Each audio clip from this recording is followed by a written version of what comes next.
চোখের পানি পড়েছে কথা বলে এই দেশের রাজপথ এই দেশের জমিনে আল্লামা আহমদ শফির মুবারক কদম স্পর্শ করেছে এই দেশ থেকে ইসলাম নিশ্চিহ্ন করা এত সোজা নয় শুনে রাখ কুলাঙ্গাররা ৭১ দেশ মুক্তির জন্য একবার মুক্তিযুদ্ধ হয়েছে ঈমান রক্ষায় নারী রক্ষায় দিন রক্ষায় যদি আরেকটি যুদ্ধের প্রয়োজন হয় আবারও যুদ্ধ হবে আবারও যুদ্ধ হবে আবারও যুদ্ধ হবে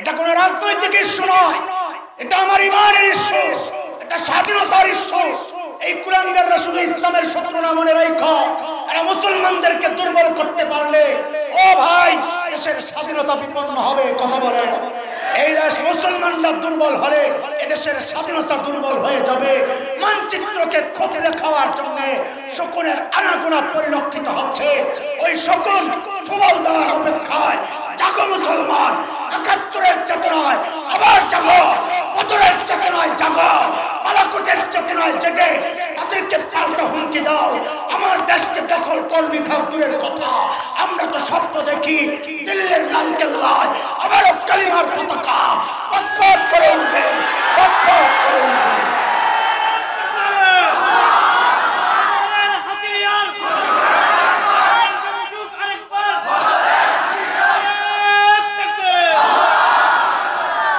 বিশৃঙ্খলা সৃষ্টি করতে চাই না কিন্তু আমাদের সরলতা আমাদের ভদ্রতাকে যেন কেউ আমাদের নম্রতা আর দুর্বলতা না ভাবে কথা বলেন ঠিক কিনা আমাদের এই মানুষগুলোর কাছে অস্ত্র নাই এই মানুষগুলোর কাছে বোমা নাই কিন্তু এই মানুষগুলোর কাছে একটা শক্তিশালী ঈমান আছে কথা বলেন আর যার ঈমান আছে তার মাওলা আছে যার মাওলা আছে তাকে পরাজিত করে এমন কোন শক্তি দুনিয়ায় নাই মালিক বলেছেন নবীকে সান্তনা দিয়ে ফাইন তাওয়াল্লাউ ফাকুল হাসবিয়াল্লাহ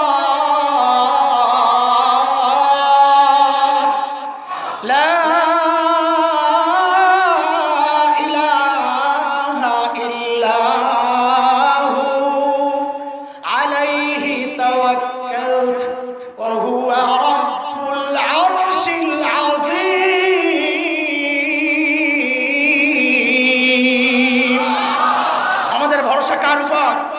আমরা আমেরিকারে ডরাই না কারণ আমেরিকার কোনো সামর্থ্য নাই কথা বলেন আমরা ভারতকে ডরাই না বরং এদের পরাজয় আর ধ্বংস অনিবার্য ইনশাআল্লাহ ইনশাআল্লাহ ইনশাআল্লাহ হয়তো আমার রক্ত ঝরবে হয়তো আমার জীবন যাবে যাক আমার রক্তের পিচ্ছিল রাস্তায় যদি ইসলামের ঝান্ডা উত্তোলিত হয় আমার লাশের উপর যদি ইসলামের ঝান্ডা দাঁড়ায় যায় এইরকম হাসান জামিল কোটি হাসান জামিল নিজের জীবন দিতে প্রস্তুত আছে ইনশাআল্লাহ আরে প্রস্তুত আছো ইনশাআল্লাহ ইনশাআল্লাহ ইনশাআল্লাহ আমাদের এই মুরব্বীরা যদি ডাক দেয় ঈমান রক্ষায় দেশ রক্ষায় মানচিত্র রক্ষায় রক্ত দরকার জীবন দরকার আল্লাহকে সাক্ষী বানায়া হাত তুলে দেখাও কে কে জীবন দিতে প্রস্তুত আল্লাহ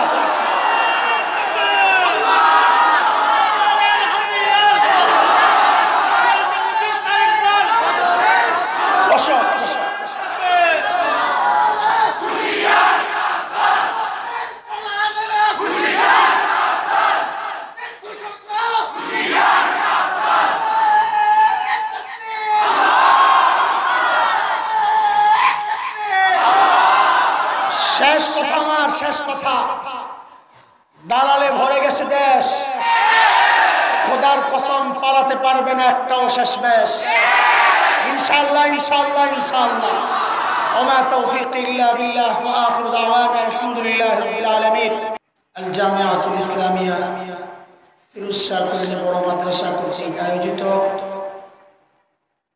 আজকের এই ওয়াজ মাহফিলের সম্মানিত সভাপতি উপস্থিত হযরত উলামায়ে কেরাম মুরব্বিয়ানে আযম দূর দূরান্ত থেকে আগত ইসলাম প্রিয় সুধী সমাজ প্রিয় ছাত্র ভাইয়েরা যুবক বন্ধুরা পর্দার আড়ালের মা ও বোন আল্লাহ সুবহানাহু ওয়া তাআলার সর্বশেষ মেহেরবানি করুণা দয়া যে মহান মালিক লাখো কোটি মানুষ থেকে বাছাই করে দ্বীনি এই মজলিসে আমাকে আপনাকে একত্রিত করেছেন, এটা মালিকের অনেক বড় দয়া আর করুণা। কুরআন আল কারীমের মধ্যে আসছে, মালিক বলেন যে বান্দার দিলটা মালিক দিন বুঝার জন্য খুলে দেন, দিন বুঝা দিন শেখার মানসিকতা যাকে দান করেন,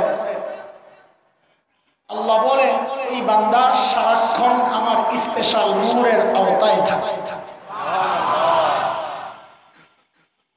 দুর্ভাগ্য তার জন্য যার দিল শক্ত, যে দিন বুঝতে চায় না, নিজেও বুঝে না,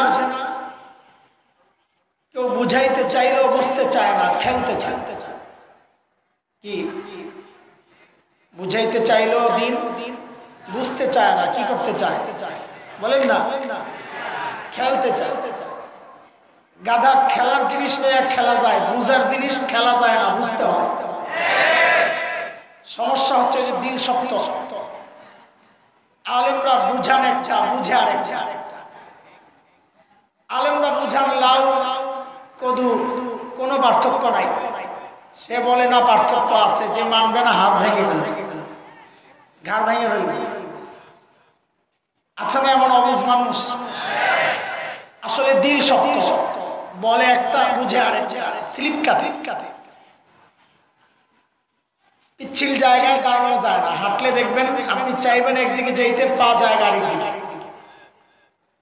ওই যে নেশায় বুঝ যারা নেশা করে, যারা একদম খুব বেশি নেশা করছে, মাঝে মধ্যে যায় আর রাস্তার পাশে ড্রেনের মধ্যে পড়ে না, দেখছেন কখনো? আরে বলেন না। আচ্ছা ড্রেনের মধ্যে কেন পড়ে রাস্তার এইখা? কারণ হচ্ছে তার মাথা যখন চক্কর মারে তখন সে ড্রেনকে দেখে মাঝখানে, রাস্তাকে দেখে সাইডে, চক্কর মারতেছে। তখন ওই রাস্তা দিয়ে চলতে যায় ড্রেনের মধ্যে পড়ে, ওই যে মাথা নষ্ট। ঠিক যার দিল শক্ত, দিন বুঝার মানসিকতা আল্লাহ যাকে দেন নাই, তাকে হাজার বুঝানো যাবে, সে বুঝবে তো নাই, উল্টা কি করতে আসবে বলেন? খেলতে আসবে। কি খেলতে আসবে? কে বুঝাবে তাকে? সবকিছু দিয়ে খেলা যায় না, কিছু জিনিস বুঝতে হয়। আল্লাহ বলেন এরা স্পষ্ট গুমরাহিতে নিমজ্জিত। কার কথা? সূরা জুমার আয়াত নম্বর 22 রব্বে কারীম এই কথাটা বলেছেন। মালিক বলেন আফামান শারাহাল্লাহু সাদরাহু লিল ইসলাম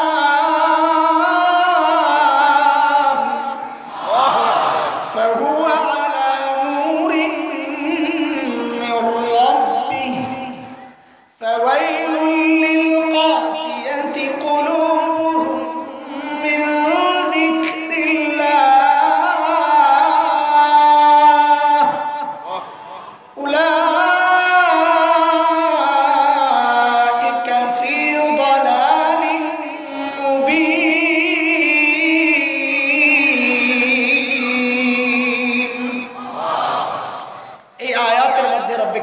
কথাগুলো বলেছেন।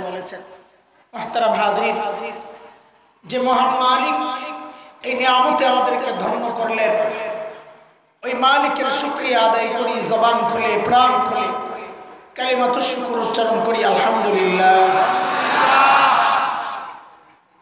অনেক রাত পর্যন্ত কথা শুনেছেন আপনারা, এত কথা কি শুনবেন আর? এসব পর থেকেই কথা শুনতেছেন না? সবগুলো মুখস্থ হয়েছে? হ্যাঁ, কেমনে মানা করেন? কি অবস্থা? পড়া না পারলে তো শেষে দাঁড় করায় রাখবো। মুরগি বানাবো, মুরগি পারবে? মুরব্বীরা না, পোলা ব্যান্ডে জিজ্ঞেস করতে পড়া না পারলে মুরগি বানায় রাখে মাদ্রাসায়। এখন তো মুরগি আর চলে না, এখন চোখ রাঙ্গানি দিলেই দৌড়ে বাড়িতে যায় সন্ত্রাসী বাবাকে বলে, বাবা হিন্দুদেরকে সাথে নিয়ে আইসা মাদ্রাসায় হামলা করে। শুনেন নাই চাঁদপুরে কত বড় অসভ্য হয়ে এই কাজ করতে পারে? হায় মা,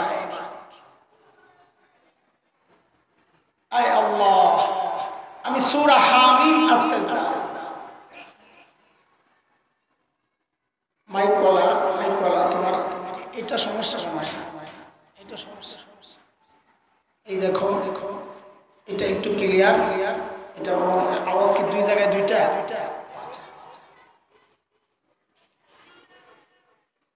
আমি সূরা হামিম আস-সাজদা 3টা আয়াত তেলাওয়াত করেছি জরুরি কিছু কথা শোনানোর জন্য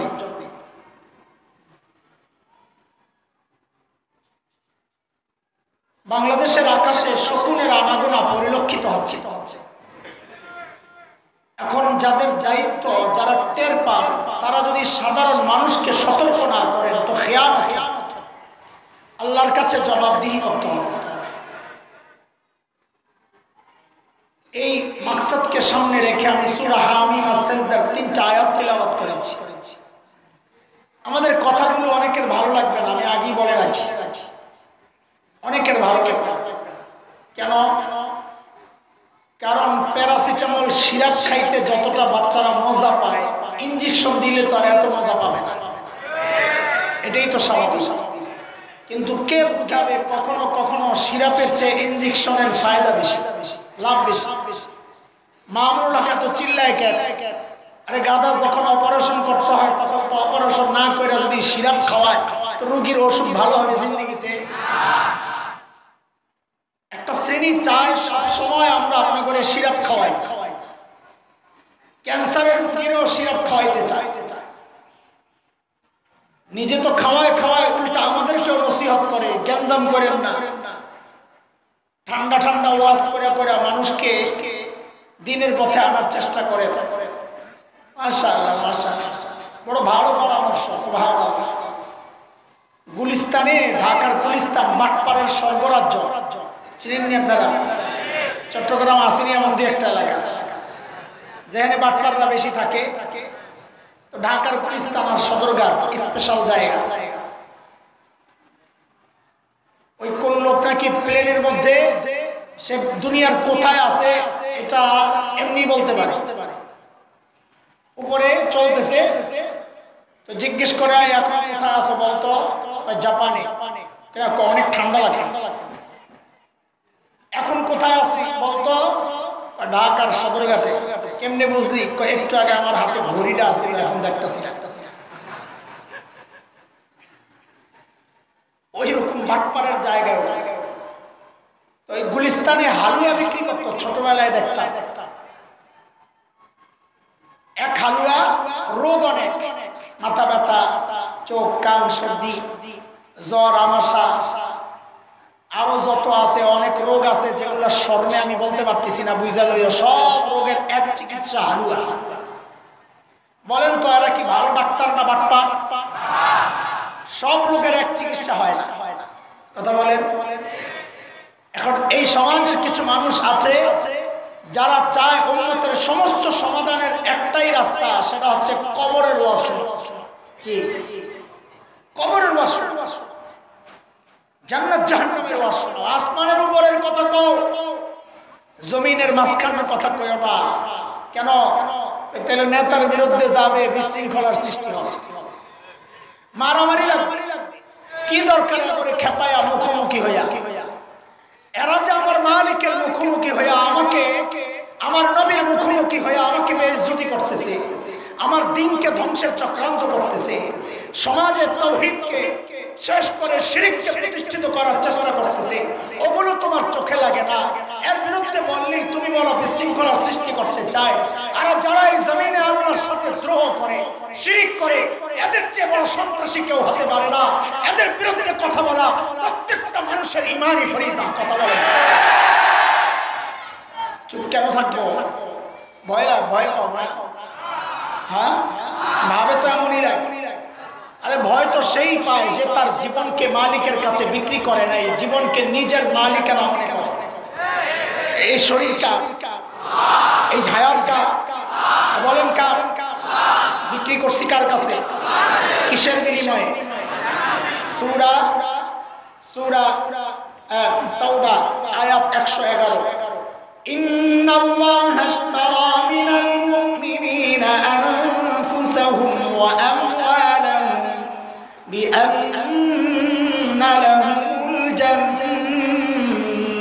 না, বিক্রি তো সবাই করে, কেউ করে মালিকের কাছে, কেউ করে রামবানের কাছে। আমরা কার কাছে করেছি? বলেন কার কাছে? যেহেতু এই জীবন মালিকের কাছে বিক্রি করে দিয়েছি, কাজে আমাদেরকে হুমকি দিয়ে ধমকি দিয়ে লাল চক্ষু রক্ত চক্ষু দেখায় লাভ নাই। শোনো শোনো, এই শরীর থেকে এই মাথা বিচ্ছিন্ন হতে পারে, এই সিনা থেকে ঈমানকে বিচ্ছিন্ন করা যাবে না, কোরআনকে বিচ্ছিন্ন করা যাবে না। এটা ঈমানের কথা। কিসের কথা? সব জায়গায় মিনমিন চলে না, মিনমিন না কথা, মিনমিন না জায়গায়। অপারেশন থিয়েটারে যায়া তুমি সেখানে মিনমিন করলে রোগী জিন্দেগিতে ভালো হবে না। কথা বুঝে আসছি? সূরা হামিম আস-সাজদা 3টা আয়াত তেলাওয়াত করেছি। প্রথম আয়াত কাফিরদের একটা বক্তব্য আল্লাহ তাআলা উল্লেখ করেছেন, শেষ 2টা আয়াতে আল্লাহ তাআলা এই বক্তব্যের জবাব দিয়েছেন। প্রথম আয়াত মালিক বলেন, وقال الذين كفروا لا تسمعوا لهذا القرآن والغوا فيه لعلكم تغلبون। যারা কাফির তারা বলে এই কোরআন শুনবা না, ওয়ালগাউ ফীহি, হট্টগোল তৈরি করবা, কেউ যেন শুনতে না পারে, তাইলে তোমরা জয়ী থাকবা, জয়ী হবা। এই বক্তব্যের জবাবে আল্লাহ 2টা আয়াত বলতেছেন, জবাব দিচ্ছেন আল্লাহ তাআলা, فَلَنُذِيقَنَّ الَّذِينَ كَفَرُوا عَذَابًا شَدِيدًا وَلَنَجْزِيَنَّهُمْ أَسْوَأَ الَّذِي كَانُوا يَعْمَلُونَ।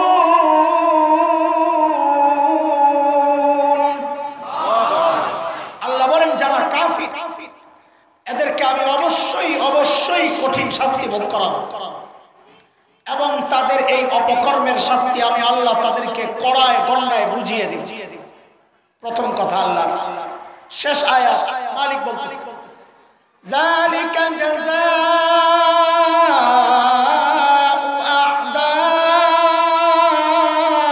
আ'দাইল্লাহিন নার লাহুম ফীহা দারুল খুলদ জাযাআন বিমা কানু বিআয়াতিনা ইয়াজহাদুন। আল্লাহ বলেন এই যে শাস্তি, আল্লাহর দুশমনদের শাস্তি অর্থাৎ জাহান্নাম, এই জাহান্নামে তারা চিরকাল থাকবে, কারণ তারা আল্লাহর আয়াতকে অস্বীকার করেছে। মুহতারাম হাজরিন, এই হচ্ছে আয়াত 3টার মোটামুটি তরজমা। এবার আসেন এর ভিতরে ঢুকি, কিছু কথা বের করি এখান থেকে সময়ের প্রয়োজনে।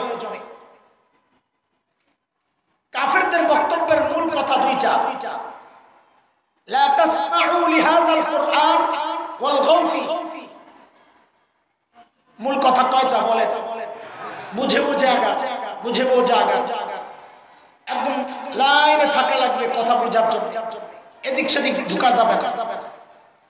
কাফেরদের বক্তব্য কয়টা? 1 নাম্বার, এই কোরআন শুনবা না। 2 নাম্বার, কাউকে শুনতেও দিবা না, হট্টগোল তৈরি করবে যদি জয়ী হতে চাও। তারা বুঝে গেছে ইমানদারদের বিরুদ্ধে জয়ী হওয়ার অস্ত্র কি? ইমানদারকে কোরআন শুনতে দিবা না, নিজেও শুনবা।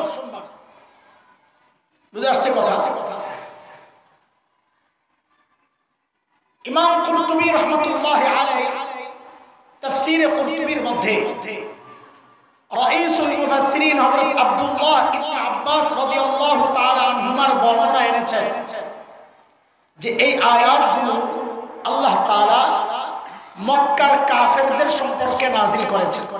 কাদের সম্পর্কে বলেন? কথা মক্কার কাফের। আমি মক্কার কাফের বলবো না, আপনাদের বোঝা সহজ করার জন্য, আমার বলা সহজ করার জন্য আমি বলবো আবু জাহেলদের সম্পর্কে নাযিল করেছেন। কাদের সম্পর্কে বলেন? আবু জাহেলরা বলতো এটা, কোরআন শুনবা না, কাউকে শুনতে দিবা না। মূলত এই বক্তব্যটা শয়তানের। কার? শয়তানের। কেন?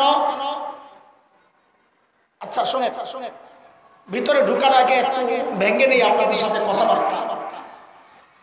সেটা হচ্ছে শুরুতে আমি কিছু এলোমেলো কথা বলবো, নানান জায়গা থেকে কথা টেনে টেনে আনবো। আমার বয়ানের ধরনটাই এমন, ভূমিকা সাজাইতে আমার লম্বা সময় লাগে, মূল পয়েন্টে ঢুকতে অনেক দূর থেকে বুঝাই আনতে হয়। এটা একটা উদাহরণ দিয়ে আমি তাইলে বুঝবেন। বাড়িতে মেহমান আসছে, তো মেজবান বাড়িওয়ালা হোস্ট বাজারে যাচ্ছে, তো মেহমান বলে ভাই তোমাদের বাজারটা আমিও একটু দেখতে চাই, আমারে নিয়ে চলো। তো মেজবান বাড়িওয়ালা বলে চলো। তো বাজারে গিয়ে বাড়িওয়ালা একবার চালের দোকানে যায়, একবার মাছ, একবার তরকারি, একবার গোশত, এক এক আইটেমের জন্য এক এক দোকানে যায়, স্বাভাবিক। তো মেহমান জিজ্ঞেস করে আরে ভাই বাজার করবা ভালো কথা, এত দোকানে ঘুরো কেন? তো মেজবান কি বলে, বাড়িওয়ালা কি বলে, আরে ভাই বাজার করতে হইলে নানান দোকানেই যাইতে হয়, এটা তোমার বিষয় না। তুমি আমার পেছনে পেছনে থাকো, বাজারে অনেক অলি গলি, যদি আমাকে হারায় ফেলো খাওয়া কপালে জুটবে না। আমি কোন কোন দোকানে যাই এটা তোমার বিষয় না, তুমি দেখবা দস্তরখানে খানা ঠিক আছে কি। বুঝে আসছে কথা? ঠিক আমিও আপনাদেরকে নিয়ে বাজারে বাজারে ঘুরবো, দোকানে দোকানে ঘুরবো, আপনি মনোযোগ দিয়ে আমার পিছনে পিছনে খালি যাইতে থাকবেন। এটা বলবেন না কি রে এই দিয়ে একবার এই দোকানে যায়, একবার ওই দোকানে যায়, একবার ওই দোকানে। আরে ভাই এটা আপনার বিষয় না। আপনি দেখবেন যে এই কথাটা আমি বুঝাইতে চাইছি, বাজার শেষে খাবার টেবিলে খাবার ঠিক আছে কি। বুঝে আসছে কথা? মূলত বক্তব্যটা কার? বক্তব্যের মূল কথা কয়টা? এক নাম্বার, কোরআন কাউকে শুনতে দিবা না, নিজেও শুনবা না। শয়তানের এই বক্তব্য কেন শয়তান দেয়? আবু জাহেলদেরকে দিয়ে কেন দেওয়া হয়েছে? কারণ শয়তানের চূড়ান্ত টার্গেট হচ্ছে বান্দাকে রব থেকে বিচ্ছিন্ন করা। কার থেকে? রব থেকে বিচ্ছিন্ন করা। এটা শয়তানের চ্যালেঞ্জ। সূরা আরাফ আয়াত 16 শয়তান মালিককে জানায় দিয়েছে এটাই আমার টার্গেট। কি? قال فبما أغويتني لأقعدن لهم صراطك المستقيم। আল্লাহ যাদের কারণে আপনি আমাকে তাড়ায়া দিয়েছেন আমি এদেরকে ছাড়বো না। কি করবি?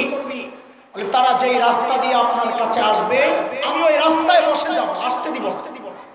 আচ্ছা তো কি বোঝা গেল? শয়তানের চূড়ান্ত টার্গেট হচ্ছে বান্দাকে রব থেকে বিচ্ছিন্ন করা। কথা খেয়াল রাখেন। দুই নম্বর কথা, আরেক দোকান, বান্দাকে রব থেকে বিচ্ছিন্ন করার রাস্তা কি, পদ্ধতি কি, তরিকা কি, পথ কি, পন্থা কি? এটা বুঝার জন্য চলেন সূরা রহমানে একটু দেখি। সূরা রহমানের প্রথম 3টা আয়াত একটু শুনেন, চলেন যাই। আল্লাহ বলছেন আর রহমান আল্লামাল কুরআন খালাকাল ইনসান। কয় আয়াত বললাম? 3টা আয়াতের তরজমা খেয়াল করেন। এক, রহমান আল্লাহ, আল্লামাল কুরআন 2 যিনি কোরআন শিখালেন, খালাকাল ইনসান 3 যিনি মানুষ সৃষ্টি করলেন। এক নাম্বার সিরিয়াল দেখেন, সিরিয়াল রহমান আল্লাহ যিনি কোরআন শিখালেন, 2 3 যিনি মানুষ সৃষ্টি করলেন। আচ্ছা বলেন তো আমরা দুনিয়াতে আগে আসছি না আগে কোরআন শিখছি? আগে আসছি, তাই না? তো সেই হিসাবে আয়াতের সিরিয়াল তো আমাদের বুঝ মতো হওয়া দরকার। এমন রহমান আল্লাহ, খালাকাল ইনসান, যিনি মানুষ সৃষ্টি করছেন, আল্লামাল কোরআন, তারপর ওই মানুষকে কোরআন শিখাইছে। সিরিয়ালে এমন হওয়া দরকার কিনা? মানুষ সৃষ্টির ব্যাপারটা 2 নম্বরে আসা দরকার কিনা? কোরআন শিক্ষার ব্যাপারটা 3 নম্বরে যাওয়ার দরকার কিনা? বলেন। আর দরকার মানে আমাদের বুঝবো তো। বড় অস্বস্তিতে আছে রে। এই তোমার এটা ধরো তো একটু, তাড়াতাড়ি আসো, ইজি না আমার তো আগে।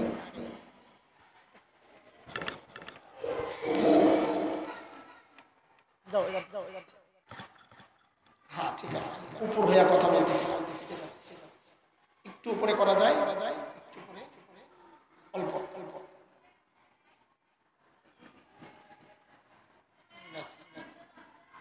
ঠিক আছে।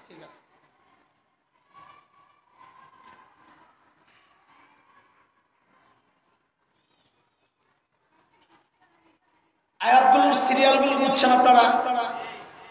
আমাদের বুঝ মতো মানুষ সৃষ্টির ব্যাপার আসা দরকার ছিল 2 নম্বরে, কোরআন শিক্ষার ব্যাপার যাওয়া ছিল কয় নম্বরে? 3 নম্বরে আমাদের বুঝ মতো। অথচ আছে কোরআন শিক্ষার ব্যাপার 2 নম্বরে, মানুষ সৃষ্টির ব্যাপার 3 নম্বরে। আরে বুঝে আসছেন আপনাদের? আল্লাহ এই সিরিয়ালকে আগে পিছ কেন করলেন? মুফাসসিরিনরা অনেক জবাব দিয়েছেন, আমি 2টা জবাব দেব ইনশাআল্লাহ। একটা বুঝানোর জন্য, আরেকটা আলোচনাকে সামনে এগিয়ে নেওয়ার জন্য। 1 নম্বর ব্যাখ্যা, আল্লাহ মানুষ সৃষ্টির ব্যাপার কেন নিলেন 3 নম্বরে, কোরআন শিক্ষার ব্যাপার কেন আনলেন 2 নম্বরে? আল্লাহ জগৎবাসীকে বোঝাচ্ছেন, এরে বান্দা, আমি তোমাকে আগে বানাইছি, কথা ঠিক, কোরআন পরে শিখাইছি, কথা ঠিকই আছে, কিন্তু তুমি যদি কোরআনী শিক্ষায় আগে শিক্ষিত হও তাইলে তুমি মানুষ, নাইলে তুমি দেখতে মানুষ, আসলে মানুষ না। এই জন্য আল্লাহ কোরআন শিক্ষার ব্যাপার আনছেন আগে। উদাহরণ বুঝেন। এই যুগের আবু লাহাবের বউ অনেকগুলো আছে, এর মধ্যে একটা হইল তাসলিমা নাসরিন। ঠিক আছে না? চিনেন নি আপনারা? বেডিরে না চিনে এমন কেউ নাই। তাসলিমা নাসরিন তার এক বইয়ের মধ্যে লিখেছে, এই পেট আমার, দোতলায় মাস্তানরা চিল্লাইতেছে, এবারে মাস্তানি একটু কম করতে পার না, কেউ আসেনি দোতলায়, বড় মাস্তানে রাখি, মাইট দিয়েন না, বকা দিয়েন না। তাসলিমা নাসরিন তার এক বইয়ের মধ্যে লিখেছে, এই পেট আমার পেটের মধ্যে আমি যেখান থেকে খুশি সেখান থেকে বাচ্চা নিব। আপনারা নাউজুবিল্লাহ কইলেন, আমি কই হ্যাঁ ঠিকই কইছি। কেন? কারণ ওই যে কোরআনী শিক্ষায় শিক্ষিত না, এই জন্য তার মধ্যে ওই কথা বের হয়েছে। কেন? কারণ যেখান থেকে খুশি সেখান থেকে পেটের মধ্যে বাচ্চা নেওয়া, এটা তো মানুষের চরিত্র না, এটা তো কুত্তার চরিত্র। তাসলিমা বুঝায়া দিছে, আল্লাহর কথাই ঠিক, আমি কোরআনী শিক্ষায় শিক্ষিত না বইলা আমি দেখতে মানুষ, আসলে মানুষ না, আমি একটা কুত্তি। ওই আমাদের একটা গোলাম মাওলা রনি আছে, নাম জানেন আপনারা? কয়দিন পরে লেখা দেয়, আউলে লেখা, মাথায় গন্ডগোল আছে। ওই দিন দেখলাম একটা লেখা দিছে, ওই আমাদের হযরত মুরগি চোরার ব্যাপারে,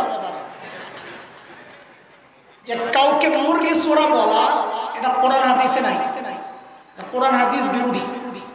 কাউকে কি বলা? আমি বলি আর কি, ভাইরে কোরআন আমরে খোলাইস না, মুরগি চোরা বলি এটা লয়ে সন্তুষ্ট থাক, কোরআন খোলাস না। কেন? কারণ কোরআন মতে যদি বলি তাহলে তো কুত্তার সুর বলতে হবে। কার কথা? ওয়ালাকাদ যারানা লিজাহান্নামা কাসীরাম মিনাল জিন্নি ওয়াল ইনস লাহুম কুলুবুন লা ইয়াফকাহুনা বিহা ওয়া লাহুম আ'য়ুনুন লা ইউবসিরুনা বিহা ওয়া লাহুম আযানুন লা ইয়াসমাউনা বিহা উলাইকা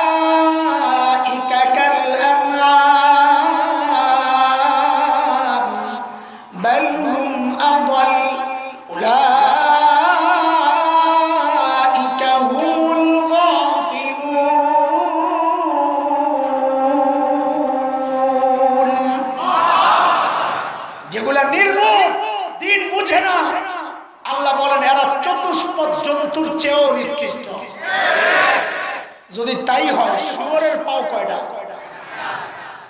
তাইলে হ্যাঁ শুয়োরের চেয়েও খারাপ। কুত্তার পাও কয়টা? তাইলে কুত্তার চেয়েও কি? তো তোমার জন্য কোনটা ভালো তুমি যাচাই করো। মুরগি চোরা বলুন না কুত্তা বলুন তুমি বলো, শুয়োর বলুন না মুরগি চোরা বলুন তুমি বলো। এই জন্য বলি কোরআন খোলাইস না, বিপদে পড়বি, কল্লা থাকবে না। কোরআন খোলাইলে আরে বলেন না কি থাকবে না? সূরা তাওবা আয়াত 12 কার কথা? ওয়াতানু ফি দীনিকুম ফাকাতিলু আইম্মাতাল কুফর। দিন নিয়ে যারা কটাক্ষ করে, আল্লাহ মাহমুদ শফিকে যারা তেতুল হুজুর বলেছে, দাড়ি আর টুপি নিয়ে যারা কটাক্ষ করে, আলেমদের প্রতি যারা বিদ্বেষ পোষণ করে, মালিকের কথা ফাকাতিলু আইম্মাতাল কুফর, ধইরা ধইরা কল্লা ফালায়া। এই জন্য বলি কোরআন খোলাইস না, বিপদে পড়বি। কথা ঠিক কিনা বলে? এক নাম্বার ব্যাখ্যা দিলাম আয়াতের আকপিসের। 2 নাম্বার ব্যাখ্যা, আয়াতগুলোকে উপর থেকে নিচের দিকে সাজা। উপরে আর রহমান, মাঝখানে আল্লামাল কুরআন,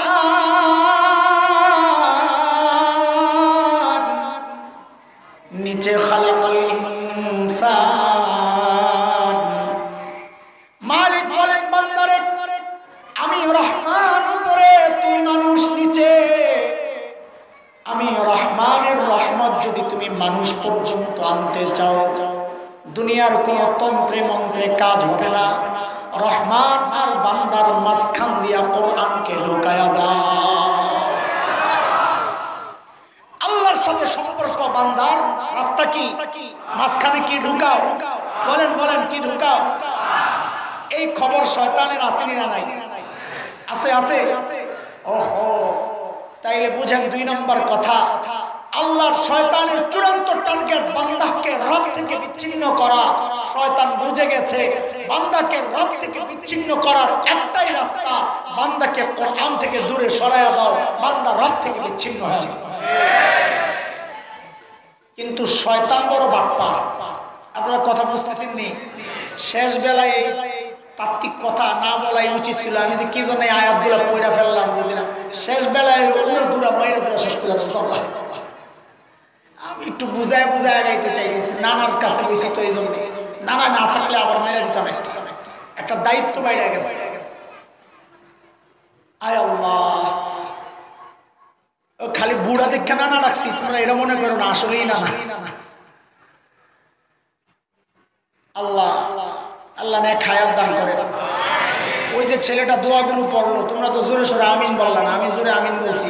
এমন বলো, বাকিতে একটু বলো আমিন। কোন আমিন এটা? ওই যে ছেলেটা দোয়াটি বসছে, হ্যাঁ মনে আসেনি? হ্যাঁ, এইবার বাকিতে সমস্যা নাই, লাইরা সেরা দিব না, অসুবিধা। আয় আল্লাহ, শয়তান বড় বাটপার না চালাক? কি বাটপার আর চালাক এক জিনিস না, এটা বুঝো। শয়তান বড় বাটপার কোনোদিন মানুষকে এক পদ্ধতিতে ধোঁকা দেয়, তাহলে ধরা পড়বে। ছোট্ট একটা কিস্সা শোনাই, আমি কিস্সা বলুন না, একটাই কিস্সা শোনাই। হ্যাঁ, আবার কবি না তো কোরআন হাদিস বাদ দিয়া কিস্সা কাহিনী শুরু করছে। কবি না তো দেখিস কইলা, আমি যখন তুই তুমি বলবো মুরব্বীরা মনে করবে না আমারে বলে নাই, পোলা পাইন্ডে বলছে। আবার ভেজাল লাগায়। এক চোর এক বুড়ার বাড়িতে গেছে চুরি করার রাতে। কার বাড়ি? বুড়ারা আবার বলেন না খালি আঙ্গুরই পাইলে, জুয়ানগো বাড়িতে যাইতে পারে না। দাদা, চোরারা এখন জুয়ানগো বাড়িতে চুরি করতে যায় না। কেন? যেই বাড়িতে যায়, যখনই রাত্রে জানালার দরজার চিপা দিয়া দেহে ঘুমাইছি কিনা, দেখ না না আল্লাহর বান্দা আসমানের দিকে মুনাজাত দিয়ে শুয়ে দিয়েছে। আরে ফেসবুক কি? আরে কথা ঠিক কি? কথা কও, আসিস না বেহায়া, শরম নাই? আবার আসে গাদাগুলা আকাম করে, আবার আসে। এক চোরা গেছে এক বুড়ার বাড়িতে চুরি করার, ভিতরে ঢুকছে। বুড়া এক কম্বল মুড়ু দিয়া শুয়ে রয়েছে, কিন্তু চোরায় জানে না বুড়াও যে ফেসবুক চালায়। তবে বুড়ার ফেসবুক তো আবার ওই টিপা টিপি না, বুড়ার ফেসবুক আলাদা, ওটা হলো পানসাবানি, ওটা বুড়ার ফেসবুক। রে কম্বল মুড়ো দিয়া পানসাবাই, ঘুম তো আসে না, কি করবে পানসাবাই। বুড়া টের পাইছে ঘরে চোর ঢুকছে, বুড়া উঠে না, চিন্তা করছে এখন যাই ধরলে ঘরের ভিতরে কোনি খাওয়ার দরকার নাই, বাইরেও তারপরে ধরবো, ডাক দিলে আশেপাশের লোকজন জমা হবে। চোর তো চুরি টুরি কইরা গাট্টি গুট্টি গোল কইরা বাইরে নিয়ে দাঁড়াইছে, চাচা খাপ করে যায় ধরছে চোরারে। চোর লড়ে সরে, ডিজিটাল চোর। আগেরকার দিনের চোরেরা খালি গায়ে যাইতো তেল তেল মাইখা, যাতে ধরলে প্রুফ করে বাইরে হয়ে যায়। আর এখনকার চোরারা মাথায় তেল দেয়, ঠান্ডা রাখে, ধরলে যেন বুদ্ধি করে বাইরিতে পারে। ডিজিটাল চোর। চোররে যাই ধরছে, লড়ে সরে না, চাচার মুখের দিকে তাকাই রয়েছে। কি রে তুই আমার দিকে তাকাই রয়েছিস কেন? বলে কই যে চুরি করতে আইলাম। কেন কি হয়েছে? আপনার চেহারাটা পুরো আমার আব্বার মতো। চাচার ছেলে থাকে বিদেশ, বহুদিন ধরে আব্বা ডাক্তার শোনে না, চোরার মুখে শুই না, আসলে দিলটা গেছে নরমে, কিন্তু একটা ঝাড়ি তো মারা লাগে। তো আইসুস কেন চুরি করতে? কইনি তো চিন্তা করতেছে। আমার থানায় চলে, চল থানার দিকে রওনা দিছে। কিছু দূর যায় চলে, কিরে শীতে শেষ, এখন তো চিন্তা করি না, পুলিশ যখন নিয়ে হাজতে ফালায় রাখবে, ঠান্ডার মধ্যে না জানে আমি মইলেই যাই। তো চাচা বলে তাইলে তুই শীতের রাতে ঠান্ডা কাপড় ছাড়া আইসুস কেন? বাজা আমি কি ঠান্ডা কাপড় ছাড়া আইছিলাম? একটা চাদর গায়ে দিয়ে তো আইছিলাম, কিন্তু চাদরটা গায়ে দিয়ে গাঁটটি গোল করা ঝামেলা, এই জন্য চাদরটা খুইলা আপনার ঘরে রাখছিলাম। মনে করছি গাঁটটিটা রাইখা চাদরটা আইনা পালাম, এর মধ্যেই তো আপনি ধরলেন। তো চাদর কই? আপনার ঘরে। এখন কি করা? একটু যদি সুযোগ দেন চাদরটা লই আই। কয় যা। চাচা গাঁটটির কাছে সরে গেছে চাদর আনতে। কিরে পাস না? আরে লাইটটা জ্বালা। কোনো খবর নাই। চাচাকে ঘটনা কি? ফজর রক্ত হয় ওই অবস্থা। ঘরে যায় দেখে লাইট জ্বালায়। হায় আল্লাহ, চাচা যেই নতুন কম্বলটা গায়ে দিয়ে শুয়ে আসছিল, চোরা ওই কম্বলটা লইয়া আরেক দরজা দিয়ে গেছে। চাচা মনে মনে বলে তুই আবার আবি, গাঁটটি তো রয়ে গেছে। কয়দিন পরে চোরে ঠিকই আবার আসছে। চাচা এবার চুপচাপ শুয়ে শুয়ে ওই যে ফেসবুক চালায়, গাঁটটি গোল করে যেই না উঠানে গেছে, চাচা যায় খপ করে ধরছে আমার আগের মতো। কিন্তু চোরা এবার আর চুপচাপ দাঁড়ায় রয় নাই, এবার চাচার হাত ধরে টানে। কিরে আমার টানোস কেন? থানায় চলে। চুরি করছিস তুই? আমি থানায় যাবো মানে? না না আপনি না, আমারে থানায় দিয়ে আসে। কি জন্যে? গতবার ছেড়ে দিছে, আমি বড় গাদ্দার, ঘরে যাইয়া বেঈমান আপনার ওই কম্বলটা দেখা খুব সামলাইতে পারি নাই, লয়ে গেছিলাম। আমার মতো অবদার্থ আমার থানায় লয়ে যা। সব থানার দিকে রওনা দিছে। কিছু দূর যায়, কিরে কি সমস্যা? পায়ের মধ্যে কাটা ঢুকছে। তুই জুতা ছাড়াইছিস? বাজান জুতা ছাড়া কি আইছিলাম? জুতা কই তোর? আপনার ঘরে। আওয়াজ হয় চটচট, এই জন্য জুতাটা খুললে গাঁটটিটা গোল করে মনে করছি রাইকে আবার জুতা আনতে যাবো, এর মধ্যে এই কাজ সারলেন আপনি, ধরে লেলেন। তুমি আবার জুতা আনতে যাই আবার পালাইবা, লা হাওলা ওয়ালা কুওয়াতা ইল্লা বিল্লাহ, এই কাজ আমি আর করতেছি না। তাইলে যদি দয়া করে একটু আপনি যাইতেন, আমি দাঁড়াই। আমি তো গেলেই পালাই, আমারে পাঠায়, আমি থাকি, আপনি যান। তো চাচা তুই দাঁড়া। চাচাই গেছে ঘরে জুতা আনতে। মাশাআল্লাহ, কি এর জুতা? পুরে পাই না তো, বাইরে আয়া দেখে গাঁটটিও নাই, চোরও নাই। এই হাসানের জন্য কিচ্ছা বলি নাই, বলছি একটা সিসকে চোর সে পর্যন্ত গৃহস্থকে ধোকা দেওয়ার ক্ষেত্রে এক পদ্ধতি গ্রহণ করে নাই। একবার নিজে গেছে, একবার চাচারে বাঁচাছে। বুঝে আসছে কথা? তাইলে সব বাটপারের গডফাদার ইবলিস মানুষকে ধোকা দিবে এক পদ্ধতিতে, এটা হইতেই পারে। ইবলিস এটা নিজেই আল্লাহর কাছে বলেছে, আল্লাহ আমি এক পদ্ধতিতে ধোকা দেব না। সূরা আরাফ আয়াত 17 ইবলিসের কথা।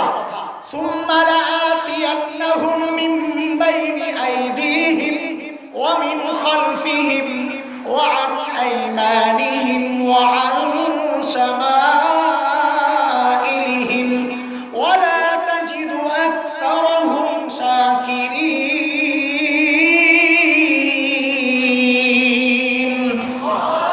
আল্লাহ আমি আপনার বান্দাকে এক পদ্ধতিতে ধোকা দেব না, সামনে দিয়া পেছন পেছন দিয়া, ডান দিয়া, বাম দিয়া।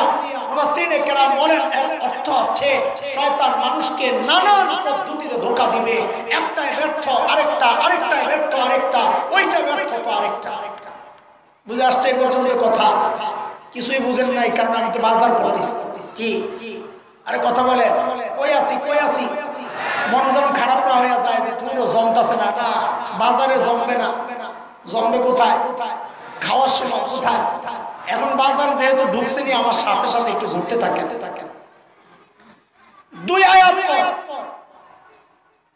20-21 নম্বর আয়াতে আল্লাহ তাআলা উদাহরণ দেখাইছেন। উদাহরণ, এ আমার বান্দারা দেখো, শয়তান যে বলেছে আমি এক পদ্ধতিতে ধোঁকা দিব না, চার পদ্ধতি, সামনে পেছনে ডান বাম। কয় পদ্ধতি? কয়টা? আল্লাহ বলে দেখ দেখ দেখ, শয়তান তোদের বাবা মাকে ধোঁকা দেওয়ার ক্ষেত্রেও এক পদ্ধতি গ্রহণ করে নাই। ধোঁকা দেওয়ার সময় কয় পদ্ধতি গ্রহণ করছে? কয়টা? দেখেন আল্লাহ কি বলেন, আয়াত 20-21 মালিক বলতেছেন, فوسوس لهما الشيطان ليبدي لهما ما وري عنهما من سوآتهما وقال ما نهاكما ربكما عن هذه الشجرة إلا أن تكونا ملكين أو تكونا من الخالدين وقاسمهما إني لكما لمن الناصحين।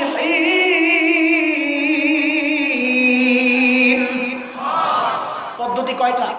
এজরে বলেন কয়টা? একটু খেয়াল করে, শয়তান আমার বাবা আর মাকে ধোঁকা দেওয়ার ক্ষেত্রে কয় পদ্ধতি গ্রহণ করেছিল?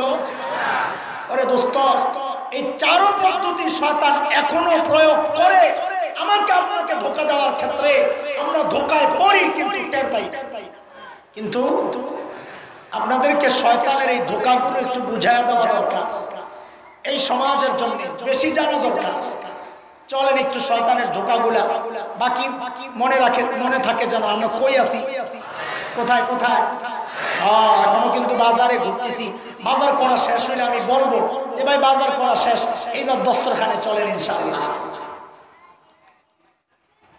শয়তানের 1 নম্বর ধোঁকা, আমি আয়াতের তরজমা তাফসীর কিছুই করব না, শুধু ধোঁকাগুলা শোনাই দিতেছি, সময় কম, নানাজির কষ্ট হইতেছে। শয়তানের 1 নম্বর ধোঁকা, মা নাহাকুমা রাব্বুকুমা আন হাযিহি শাজারা। আয়েশা জিজ্ঞেস করতেছে এই ফল খান না কেন?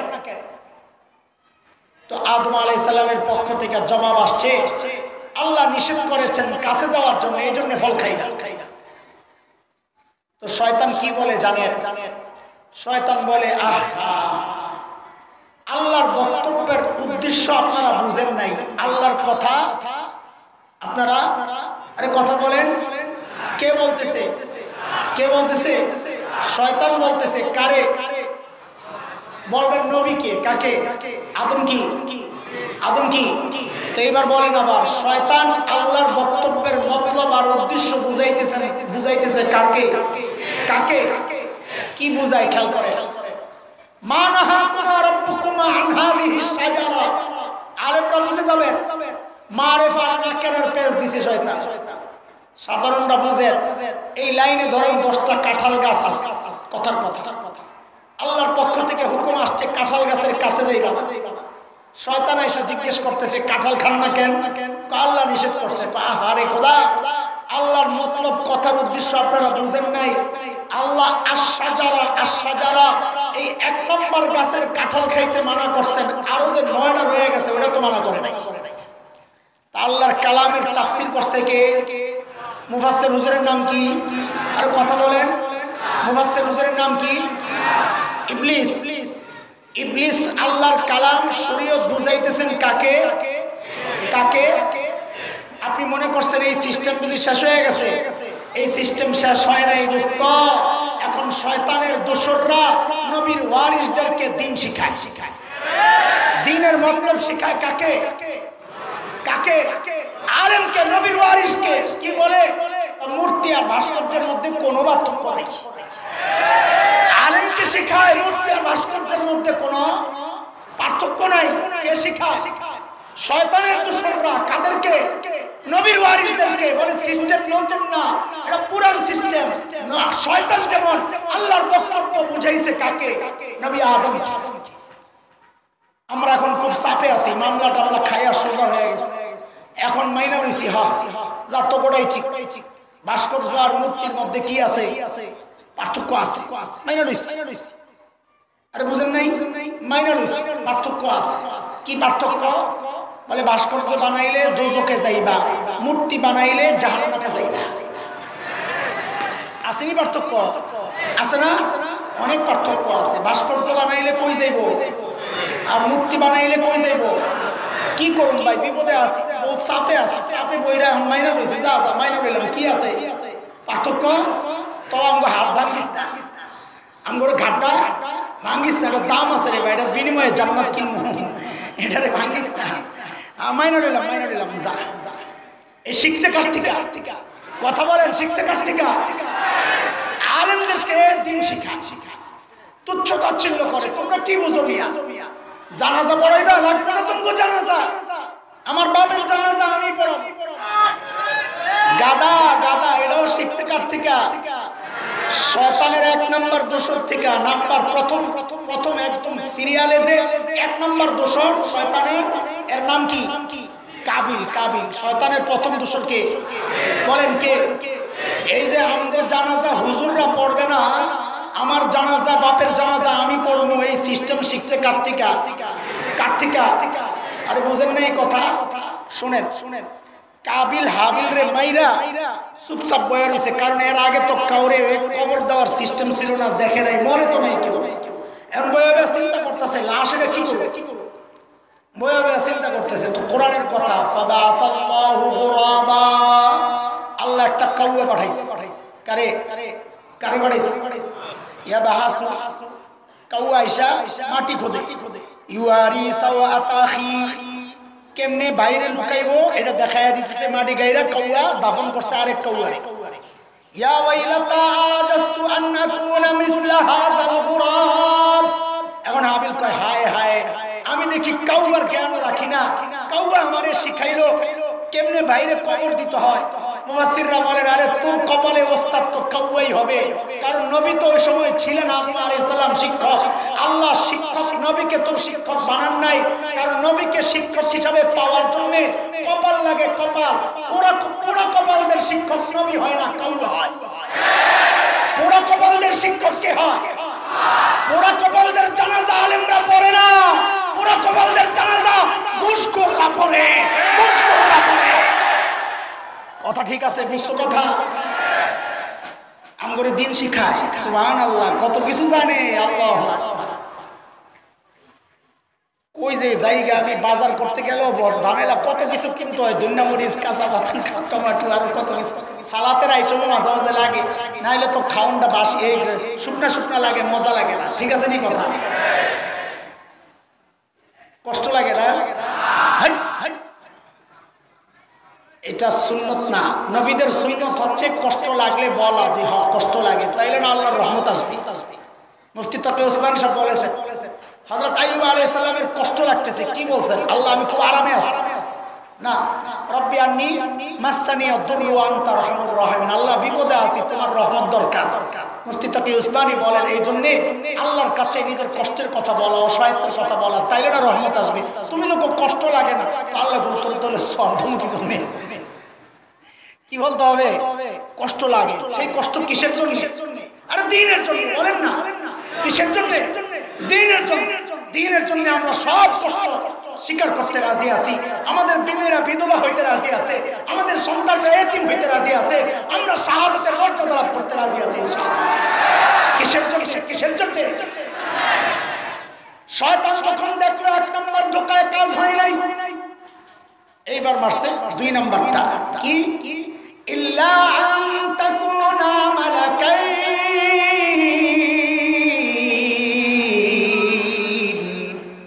এই ফল খান না কে? বলে আল্লাহ মানা করছে। হায় হায়, আল্লাহর কথা তো বুঝেন নাই, কি খাইতে মানা করছে, কারণ ফল খাইলে আপনারা ফেরেশতা হয়ে যাবেন। এটা আল্লাহ চায় না। দেখছেন নি কারবার কি ধোঁকা দিছে, টের পাইছেন? ধোঁকাটা হচ্ছে হযরত আদম কি বলেন কি? আহলুস সুন্নাহ ওয়াল জামাতের আকীদা হচ্ছে সমস্ত নবীদের মর্যাদা সমস্ত ফেরেশতাদের উপরে। নবীদের মর্যাদা কোথায় কোথায়? তাহলে আদমকে ফল খাওয়ায়া শয়তান ফেরেশতা বানাইতে চাইয়া মর্যাদা বাড়াইতে চাইছে না কমাইতে চাইছে? বাড়াইতে চাইছে না কমাইতে চাইছে? আপনি মনে করছেন ধোঁকা ওই জায়গায় শেষ? না, এই ধোঁকা বর্তমানেও চলতেছে। কেমনি? ওই কেমনি তো বোঝানোর জন্য এই কথা বলাইছে। মাদ্রাসার ছাত্রদেরকে ধোঁকা দেওয়া হচ্ছে। কওমি মাদ্রাসা কি বলে? মাদ্রাসার শিক্ষা সিলেবাস সংস্কার করা দরকার। কেন? বলে ইংরেজি ঢুকাও, বিজ্ঞান ঢুকাও। কেন? এই সিলেবাস পড়ে ডাক্তার হইতে পারবে না, এই সিলেবাস পড়ে ইঞ্জিনিয়ার হইতে পারবে না। বাপরে বাপ, কি মায়া আমাদের জন্য! আলেম ডাক্তার হয়ে বের হইল, আলেম ইঞ্জিনিয়ার হয়ে বের হইল। বাপরে বাপ, মায়া আর মায়া। আরে দোস্ত, তুমি কি বুঝছো তোমারে কি ধোঁকা দিছে? নবী বলেছেন খায়রুকুম মান তাআল্লামাল কুরআন ওয়া আল্লামা। জগতের মধ্যে সর্বোচ্চ মর্যাদার অধিকারী হচ্ছে যারা কোরআনের ছাত্র, কোরআনের শিক্ষক। আলেমকে ডাক্তার বানাইতে চায়া, আলেমকে ইঞ্জিনিয়ার বানাইতে চায়া মর্যাদা বাড়াইতে চায় নাই, মর্যাদা কমাইতে চাইছে। শয়তান যেমন নবীকে ফেরেশতা বানাইতে চায়া মর্যাদা বাড়াইতে চায় নাই, মর্যাদা কমাইতে চাইছে। সিস্টেম সব পুরান, আমরা বুঝি না। অনেক ডাক্তার খেপে যাবে আমার বিরুদ্ধে। হ্যাঁ, কি কয় এটা? রাগ করেন না, রাগ করেন না। আমাদের একটা প্রশ্ন আপনাদের কাছে, এই প্রস্তাব নিয়ে কয়দিন মেডিকেল কলেজে গেছিলেন? বলে কি? বলে মেডিকেল কলেজের সিলেবাস সংস্কার করা দরকার। বলে কেন? বলে কোরআন ঢুকান, হাদিস ঢুকান, ফিকহ ঢুকান। কি জন্য? কয় যেন একজন ডাক্তার আলেম হইয়া বাইর হয়, একজন ডাক্তার আলেম হইয়া বাইর হয়। কয়দিন গেছে? ডাক্তারকে আলেম বানায়া বাইর করার ফিকির আপনাদের নাই। আলেমকে ডাক্তার বানায়া বাইর করার ফিকিরটা কোন দুঃখে আমাদের জন্য মায়া মায়া মায়া করে। আমরা বুঝি আমাদের মর্যাদা তোমরা বাড়াইতে চাও না, আমাদের মর্যাদা কমাইতে চাও। কথা বলতে কয় ধোঁকা গেল। শয়তান যখন দেখলো 2 নম্বরেও কাজ হয় নাই, এইবার মারছে 3 নম্বর। কোনটা? আও তাকুনা মিনাল খালিদিন।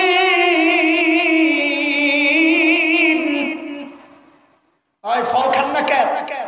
আল্লাহ মানা করছে। হায় হায়, বুঝলেন না? বলে কি সমস্যা? আল্লাহ মানা করছে ফল খাইলে জান্নাতে স্থায়ীভাবে থাকার ব্যবস্থা হবে। এটা আল্লাহ চায় না। দেখছেন নি কারবার? ধোঁকাটা কি দিল? ধোঁকাটা দিছে হচ্ছে আদম আর হাওয়াকে আল্লাহ জান্নাতে স্থায়ীভাবে থাকার জন্য বানানি দেয়।